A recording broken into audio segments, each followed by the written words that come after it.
اللہ تعالیٰ آپ سب کو حج بیت اللہ کی سعادت عطا کرے، ہم سب کو بار بار حرمین شریف کی اللہ حاضری نصیب فرمائے۔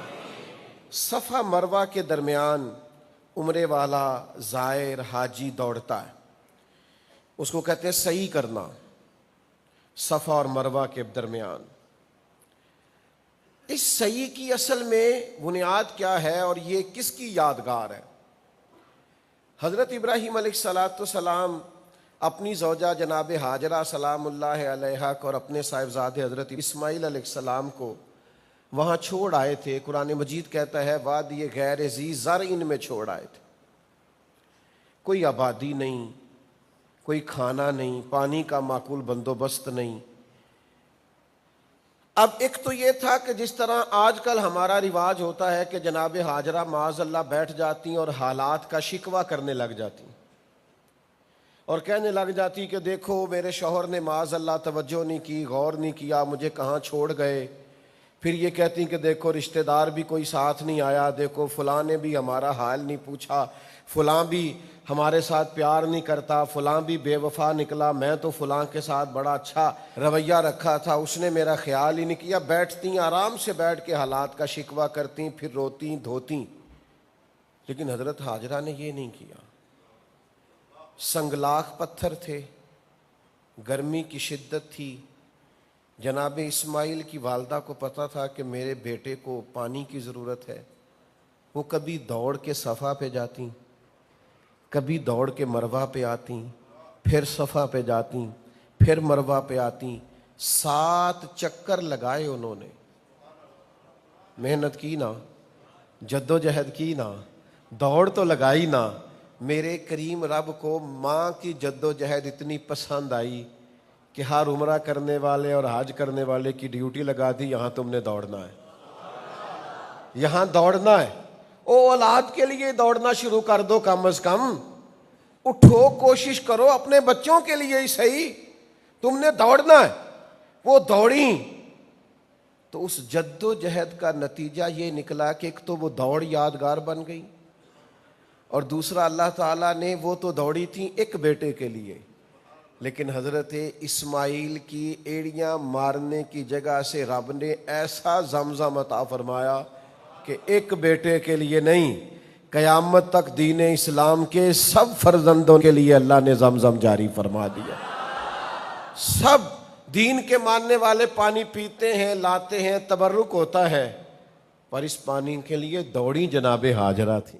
وہ پتھر جن پتھروں پہ حضرت ہاجرہ دوڑی تھی، رب نے کہا ہے ہاجرہ تو نے بھی حد کر دی، لیکن تیرے قدموں کے نشان کو قیامت تک کے لیے جلوہ گاہ بنا دوں گا۔ بلکہ جس پتھر نے تیرے قدم چومے، قیامت تک اس پتھر کو بھی ہم نے شاہد اللہ بنا دیا۔ میں آپ سے عرض کرنا چاہوں گا، جس پتھر پہ حضرت ہاجرہ کے قدم لگے اور لگ کے ہٹ گئے، وہ پتھر تو آج بھی جلوہ گاہ ہے، مستقل نسبت نہیں، عارضی نسبت ہے۔ اور مجھے بتاؤ جس گنبد خضرا میں حضور اب بھی موجود ہیں، اس گنبد خضرا کی عظمتوں کا عالم کیا ہوگا؟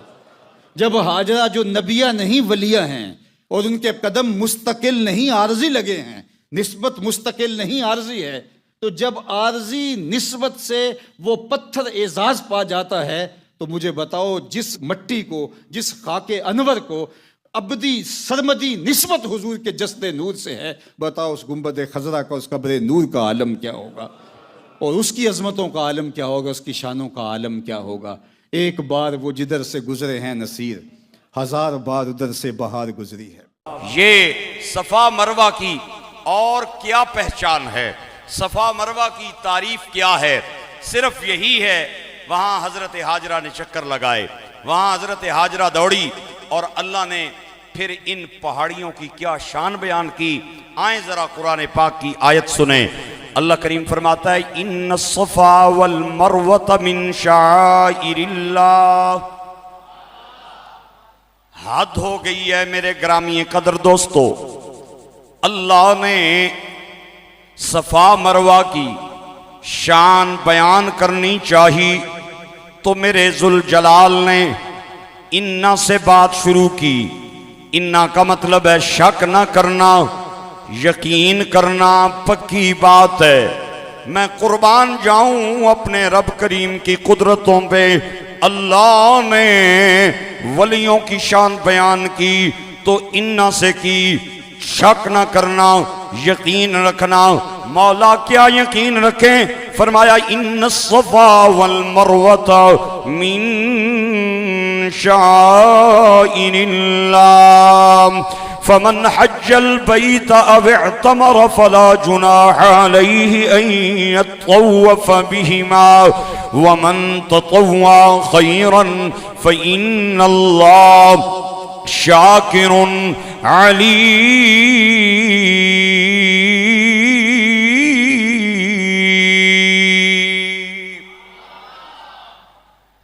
صفا مروہ پہ حضرت حاجرہ کی قبر نہیں ہے، حضرت حاجرہ کے قدم کے نشان نہیں ہیں۔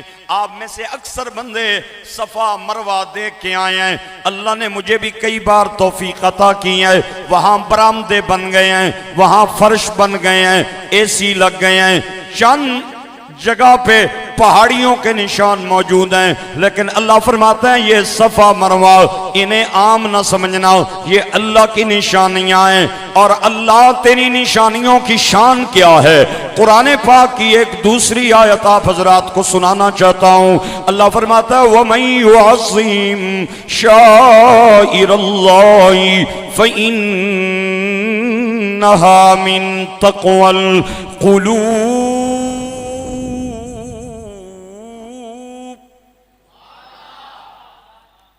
جو بندہ، توجہ چاہتا ہوں، قرآن پاک کی دونوں آیتوں میں تطبیق پیدا کروں گا۔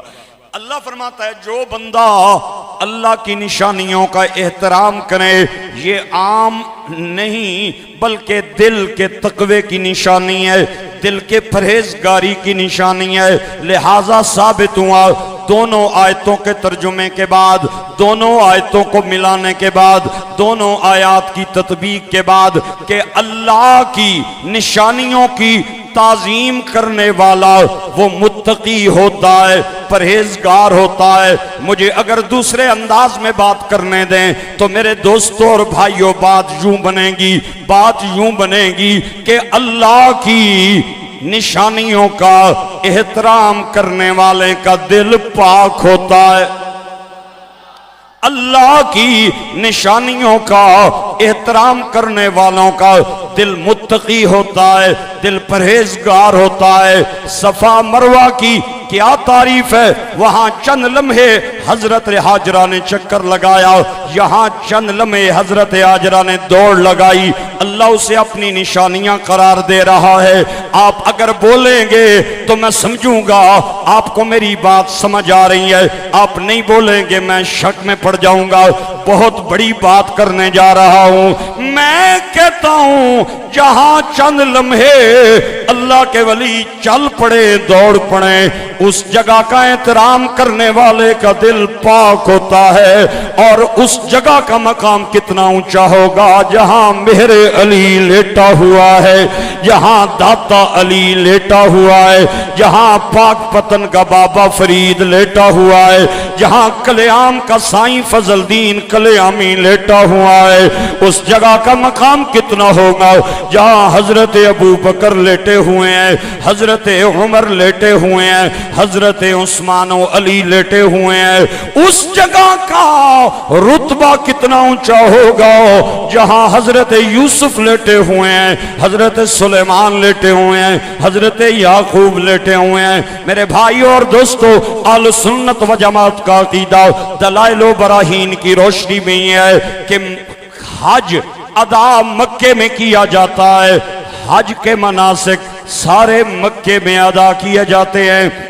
حجر اسود کا بوسہ مکے میں، مزدلفہ کا قیام مکے میں، عرفات کا قیام مکے میں، بنا کے جمرات مکے میں، مقام ابراہیم کے نوافل مکے میں، صفا مروہ کی سعی مکے میں، ملتزم سے لپٹنا مکے میں، رکن یمانی کو ہاتھ لگانا مکے میں، اور جناب والا کعبے کا طواف مکے میں۔ میں ہاتھ جوڑ کے اپیل کر رہا ہوں، اگر بات سمجھ آئے تو بولنا ہے۔ ہمارا اہل سنت و جماعت کا یا رسول اللہ کہنے والوں کا عقیدہ ہے کہ حج ادا تو مکے میں کیا جاتا ہے لیکن قبولیت کی مہر مدینے میں لگائی جاتی ہے۔